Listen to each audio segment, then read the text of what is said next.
یہودیوں کے عقائد کے مطابق وہ ہیکل سلیمانی کی حفاظت نہیں کر پائے تو وہ خود کو قصوروار کہتے ہیں اور دیوار گریا کے پاس آہوزاری کرتے ہیں۔ وہ ایمان رکھتے ہیں کہ تیسری بار انہیں پوری دنیا پر حکمرانی حاصل ہوگی، اس کے لیے انہیں مسجد اقصی کو گرانا ہوگا، جس کی وہ مکمل طور پر تیاری کر چکے ہیں۔ اور ان کے کچھ اکابرین کا یہ دعویٰ ہے کہ انہیں تابوت سکینہ بھی مل چکا ہے۔ جو سچ ہے یا نہیں اس کے بارے میں کچھ خاص کہا نہیں جا سکتا۔ جیسا کہ میں نے بتایا کہ ان کے عقیدے کے مطابق وہ ناپاک ہیں اور جب تک پاک نہیں ہو جاتے ہیکل سلیمانی تعمیر نہیں کر سکتے، اور پاک ہونے کے لیے انہیں سرخ گائے کی قربانی دینا ہوگی، وہ گائے جس کی نشانیاں قرآن پاک میں بیان کی گئی ہیں، جو اس وقت بھی انہیں ڈھونڈنے میں مشکل ہوئی تھی اور اب بھی 100 سال تک وہ ویسی ہی گائیں تلاش کرتے رہے۔ ٹیکنالوجی کا استعمال کرتے ہوئے اس قسم کی سرخ گائے کا بچہ پیدا کرنے کا کامیاب تجربہ کیا گیا اور پھر اس تجربے کی بدولت ویسی نشانیوں والی گائیں بنانے کی کوشش کی گئی لیکن ناکام رہے۔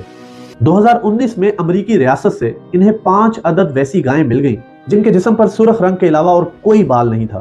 انہیں کبھی کام کے لیے استعمال نہیں کیا گیا تھا اور اگلی نشانی ان کے اوپر کسی بیماری کا اثر نہیں ہونا چاہیے۔ تو جب کووڈ آیا تو دیگر جانوروں کے ساتھ اس کے اوپر بھی تجربہ کیا گیا اور کووڈ کا اس گائے پر کسی بھی قسم کا کوئی اثر نہیں پڑا۔ آپ اس کو ریڈ ہیفر کے نام سے گوگل پہ سرچ کر سکتے ہیں اور دیگر معلومات وہاں سے حاصل کر سکتے ہیں۔ الغرض کے قرب قیامت اور دجال کی آمد سے ریلیٹڈ وہ اپنی تمام تر تیاری مکمل کر چکے ہیں۔ اپنی مرضی کے ڈاکٹر اور انجینئرز بچے پیدا کرنا، 9D ٹیکنالوجی کی مدد سے ایک جگہ ہوتے ہوئے کئی جگہ موجود رہنا، اپنی مرضی کے موسم بنانا، بارش برسانا اور چند دنوں میں پوری دنیا گھوم لینا، یہ سب دجالی نشانیاں ہیں جو آج کے دور میں کوئی مشکل کام نہیں، اور یہ تمام تر نشانیاں ہمارے اسلام میں ہی بتائی گئی ہیں۔ قیامت کی نشانیوں کی انہوں نے اتنے اچھے سے تیاری کر لی ہے کہ غرقت کے درخت لگا دیے جو انہیں پناہ دیں گے، اور باب لد جس جگہ میں احادیث کے مطابق حضرت عیسیٰ علیہ السلام دجال کا قتل کریں گے، اس جگہ پہ انہوں نے دجال کے فرار ہونے کے لیے ایک ایئرپورٹ کی تعمیر بھی کروا دی۔ تو یہ سب تو قرب قیامت کی نشانیاں ہیں اور ہیکل سلیمانی نے بھی بن کے رہنا ہے۔ پھر اصل جنگ کیا ہے؟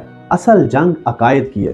ہم اپنے عقائد میں اس قدر کمزور ہو چکے ہیں کہ اللہ کے احکامات کی کوئی قدر و قیمت نہیں رہی، اور یہی وجہ ہے کہ ہمارے دلوں پر مہریں لگ چکی ہیں۔ آج کا مسلمان اپنے سامنے معصوم فلسطینیوں کو شہید ہوتے تو دیکھ سکتا ہے لیکن ظلم کے خلاف آواز نہیں اٹھا سکتا۔ آج کا مسلمان مال و دولت اور چمک دمک میں اس قدر مگن ہے کہ وہ یہ تک بھول گیا کہ اس کی کریشن کا مقصد کیا ہے۔ آج کا مسلمان دین کے فرائض ادا کرے یا نہ کرے اسے کوئی فرق نہیں پڑتا۔ آج کا مسلمان اپنے بہن بھائیوں کا حق کھا کر خوشی محسوس کرتا ہے۔ آج کا مسلمان اپنے آپ کو بہتر عالم ظاہر کروانے کے لیے اپنے مسلمان بھائی کی تذلیل کرتا ہے، کیونکہ آج کا مسلمان فرقوں کی خرافات میں الجھا ہوا ہے۔ ذرا پوچھیں اپنے آپ سے کہ آج احتجاج اور دعا کے علاوہ ہم فلسطین کے لیے کیا کر سکتے ہیں؟ کیا ہمارے عقائد اتنے مضبوط ہیں کہ ہم ڈالر کے بہکاوے میں نہ آئیں؟ کیا ہم یہودیوں کے مقابلے میں نکلنے والے خراسان کے مجاہد ہیں یا صرف سوشل میڈیا کے تماشائی ہیں؟ اور اگر آج دجال ظاہر ہو جائے اور توبہ کا دروازہ بند ہو جائے تو ہماری کیا تیاری ہے؟ ذرا سوچئے۔